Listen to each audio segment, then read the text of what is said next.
할렐루야. 살아계신 하나님의 음성 들으시는 복된 새벽 시간 되시길 간절히 소망합니다. 우리가 살아가고 있는 이 세상은요, 참 많이 발전했습니다. 그래서 화려하기도 하죠. 또한 때로는 매력적으로 보이기도 합니다.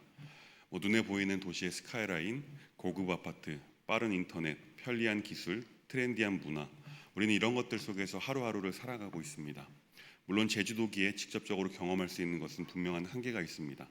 그러나 우리는 SNS와 인터넷 등을 통하여서 간접적으로라도 세상의 이러한 것들을 볼 수가 있고 경험하며 살아가게 됩니다. 들어보셨는지 모르겠지만 이런 말이 하나 있습니다. 제가 제주도에 입도했을 때 주변에서 하던 말이었습니다. 제주도는 육지의 10년 전이라고 생각하면 된다라는 것이죠. 문화나 유행하는 것들이 육지의 10년 전하고 비교하면 된다라고 말하더라고요. 여전히 일정 영역에서는 그러한 모습들이 보이긴 합니다. 그런데 요즘은 거의 비슷하게 가고 있는 것 같습니다. 왜냐하면 아까 말씀드렸던 것처럼 우리가 직접적으로 경험하지 못하더라도 인터넷이나 SNS를 통해서 간접적으로 경험할 수 있기 때문에 그렇습니다. 아무튼 우리는 계속해서 발전되어 가고 있는 이 세상 속에서 살아가게 될 것입니다.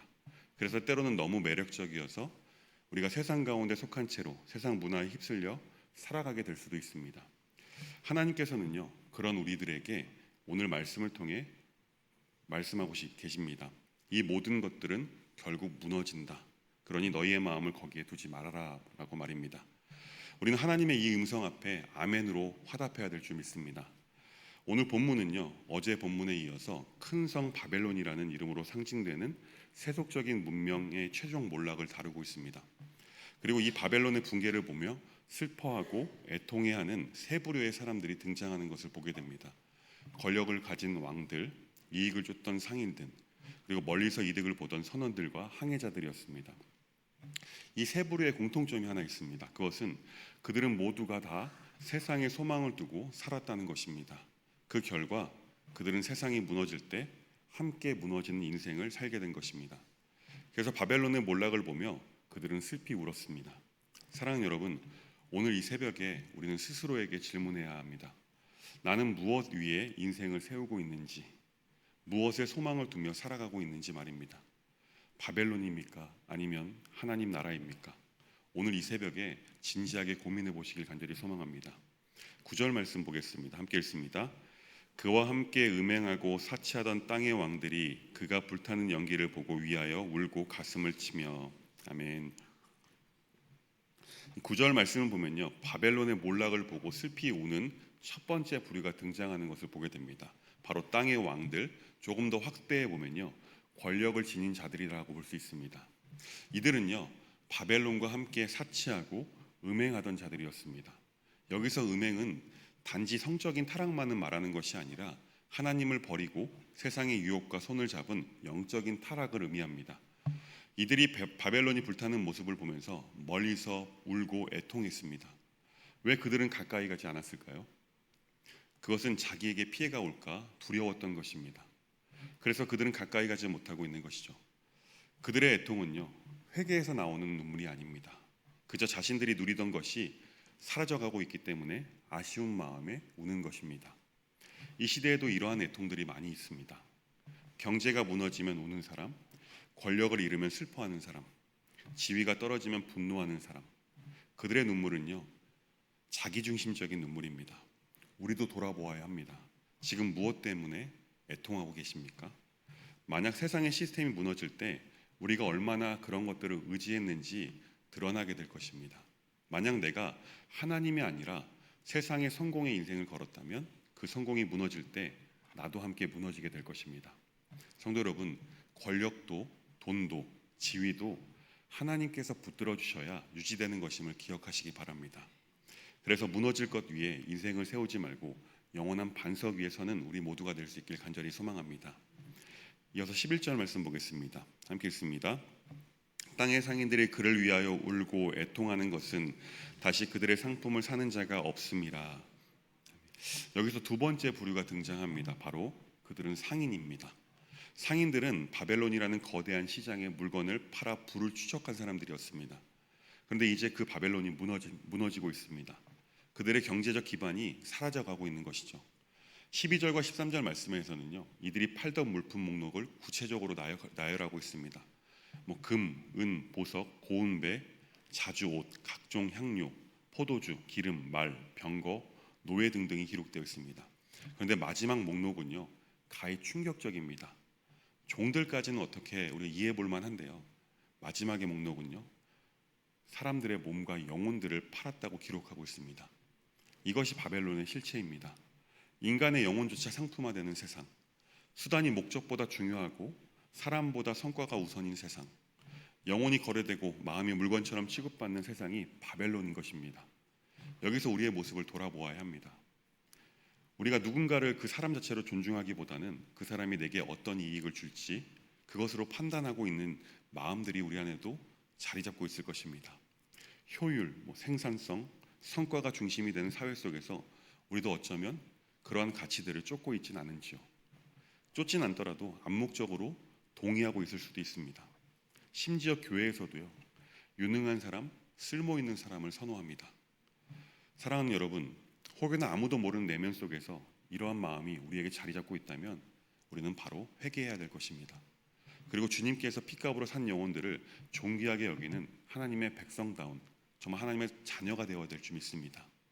사랑하는 여러분, 우리는 바벨론의 상인처럼 살아서는 안 됩니다. 겉으로는 괜찮은 신앙인처럼 보일지 몰라도 속으로는 끊임없이 계산기를 두드리며 무엇이 나에게 더 이익이 될지를 먼저 따지는 그런 신앙. 이 시대는요, 우리 모두를 그렇게 바벨론의 상인처럼 살아가도록 만들 것입니다. 직장에서는요, 사람보다 실적이 중요합니다. 교회 안에서도 나에게 유익이 되느냐가 우선이 되고, 인간관계도 나에게 도움이 되는 사람인가로 판단하며 무의식적으로 우리는 사람을 소비하고 평가하고 거래합니다. 하나님께서 우리에게 질문하십니다. 너는 영혼을 살리는 자니 아니면 영혼을 팔아 이익을 얻는 자냐라고 말입니다. 이 질문 앞에 우리는 정직해져야 될 줄 믿습니다. 혹시 우리는 누군가의 영혼이 깨어지고 힘들어지는 상황을 보면서도 그 사람 좀 피곤한 사람이야, 그런데 내가 도와줄 입장도 아니고, 이런 생각들을 하며 무관심이라는 이름으로 거래를 하고 있지는 않은지 돌아보아야 합니다. 때로는 내 말 한마디, 내 무심한 태도 하나가 누군가의 영혼에 큰 상처를 줄 수 있습니다. 그런데 우리는 그 사람보다 우리의 평안, 내 평판, 내 자리를 더 중요하게 여기고 살아갈 때도 있을 것입니다. 우리 예수님께서는요, 단 한 영혼을 위해서 하늘 보좌를 버리고 이 땅에 내려오신 분이십니다. 그리고 그분은 십자가에서 피 흘려 그 영혼을 핏값으로 사셨습니다. 우리는 그분의 핏값으로 산 영혼을 결코 가볍게 여겨서는 안 되는 것입니다. 세상이 무너져도요, 제도와 시스템이 흔들려도 한 영혼은 무너지지 않아야 될 줄 믿습니다. 왜냐하면 하나님께서는 숫자가 아닌 한 영혼을 보시기 때문에 그렇습니다. 그 영혼이 회복되기까지, 그 사람이 다시 살아나기까지 기다리고 품고 돕는 자가 바로 참된 성도인 줄 믿습니다. 우리의 삶 그리고 말과 행동이 우리를 살리는 통로가 되길 간절히 소망합니다. 우리의 손이 바벨론의 거래에 쓰이는 손이 아니라 주님의 눈물과 긍휼을 닮은 손이 되길 간절히 소망합니다. 이어서 17절 말씀 보겠습니다. 함께 읽습니다. 그런 부가 한 시간에 망하였도다. 모든 선장과 각처를 다니는 선객들과 선원들과 바다에서 일하는 자들이 멀리 서서. 여기서 세 번째 부류가 등장합니다. 이들은 선장과 선객들, 선원들, 그리고 바다에서 일하는 자들입니다. 한마디로 항해자들이죠. 이들은 바다에서 오가며 상품을 운반했던 사람들이었습니다. 사실 이들이 바벨론에 깊이 연결된 자들은 아닙니다. 그러나 바벨론을 통해 간접적으로 이득을 누리던 자들이라고 볼 수 있습니다. 그래서 이들은 바벨론이 망할 때 멀리서 보고 울기만 합니다. 가까이 오지도 못합니다. 책임지지도 않습니다. 그냥 멀리서 혜택은 누렸지만 바벨론이 무너질 때에는 한 발 물러서서 구경만 하는 것입니다. 이 모습은요, 우리의 신앙에도 적용되는 원리입니다. 오늘날 많은 그리스도인들이 하나님 나라의 복은 누리고 있습니다. 그렇지만 그에 따르는 책임은 외면하며 살아갑니다. 말씀은 듣습니다. 그런데 삶은 그대로입니다. 은혜는 받고 싶지만 순종은 부담스럽습니다. 교회는 찾지만 교회의 짐은 같이 지고 싶어 하지 않습니다. 이러한 신앙을 한마디로 소비자 신앙이라고 합니다. 그저 좋은 프로그램, 위로되는 설교, 편안한 분위기를 원하지만 예배를 준비하는 수고에는 동참하지 않고 공동체가 혹은 무너질 때에는 함께 아파하기보다 요즘 교회가 왜 이래요? 하며 비평자로 남거나 혹은 떠나버립니다. 또 어떤 이들은요, 예수님의 십자가는 감상합니다. 그러나 자신이 져야 할 십자가는 외면합니다. 이런 것입니다. 나의 죄를 대속하신 그 십자가 사랑에 감사합니다 라고 고백은 하는 거죠. 하지만 그 사랑을 따라서 누군가를 용서하는 삶을 살지는 못하겠습니다. 이런 신앙은요, 살아있는 신앙이 아닙니다. 이건 관람객 신앙입니다. 멀찍이 떨어져서 세상 참 안타깝네, 교회가 이렇게 되면 안 되는데 점점점 하고 말만, 걱정만 하는 신앙이 바로 관람객 신앙인 것입니다. 하나님께서는요, 이런 신앙인을 원하지 않습니다. 우리 주님께서는요, 중심에 서서 함께 울고 함께 싸우고 함께 땀 흘리는 자를 찾으시는 줄 믿습니다. 예배를 소비하는 자가 아니라 예배를 함께 세우는 자, 공동체를 평론하는 자가 아니라 공동체를 위해 기도하고 헌신하는 자를 찾으시고 그들을 기뻐하십니다. 우리 주님은요, 십자가 아래 서서 눈물 흘리는 자가 아니라 십자가를 함께 지고 뒤따르는 제자를 찾고 계십니다.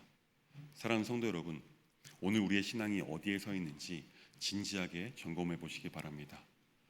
혹시 너무 오랫동안 멀리서 지켜보기만 한 신앙, 그 신앙에 익숙해져 있지는 않으십니까? 이제는 자리에서 일어날 때입니다. 이제는 중심으로 나아갈 때입니다. 하나님 나라를 감상하는 사람이 아니라 동참하는 사람이 되어야 될 줄 믿습니다. 예수님의 십자가를 이야기하는 사람이 아니라 그 십자가의 길을, 자기의 십자가를 지고 함께 걷는 자가 되어야 합니다. 주님은 우리에게 말씀하십니다. 누구든지 나를 따라오려거든 자기를 부인하고 날마다 자기 십자가를 지고 나를 따를 것이니라. 아멘. 말씀 맺겠습니다. 사랑하는 성도 여러분, 오늘 세 부류의 사람들, 왕들, 상인들, 항해자들을 보았습니다. 모두 바벨론이 주는 것들을 사랑하며 살았던 사람들입니다. 그래서 그들은 바벨론이 무너지자 함께 무너졌습니다. 하지만 성도는 달라야 할 줄 믿습니다. 우리는 바벨론이 아니라 새 예루살렘을 기다리는 자들입니다. 우리는 멸망할 성이 아니라 하나님의 영원한 나라를 소망하는 자가 되어야 될 줄 믿습니다. 히브리서 13장 14절 말씀에 이렇게 말씀합니다. 우리가 여기에는 영구한 도성이 없으므로 장차 올 것을 찾나니. 그렇습니다. 사랑하는 성도 여러분, 우리는 세상을 쫓고 바라보는 사람이 아니라 장차 오게 될 하나님 나라를 찾는 사람이 되어야 될 것입니다. 여러분, 세상은요, 점점 다 바벨론처럼 될 것입니다. 더 화려하게 변할 것이고요, 더 강력하게 변할 것입니다. 또한 더 유혹적으로 변할 것입니다. 그리고 그 세상이 우리를 유혹하고 끊임없이 미혹할 것입니다. 하지만 그럴수록 우리는 더 깨어 있어야 될 줄 믿습니다. 이 새벽 스스로에게 질문해 보시기 바랍니다. 나는 무엇에 소망을 두고 살아가고 있는가? 무엇을 위해 올 것인가? 나는 이 시대에 주님의 편에 서 있는가? 라고 말입니다. 기도하겠습니다. 하나님 아버지, 오늘 말씀을 통해 우리가 어디에 서 있어야 하며 어떠한 삶을 살아야 하는지 깨닫게 하심에 감사드립니다. 우리가 얼마나 바벨론에 기대어 살아왔는지 보게 하시고 이제는 무너질 것이 아니라 영원한 것에 마음을 두게 하여 주옵소서.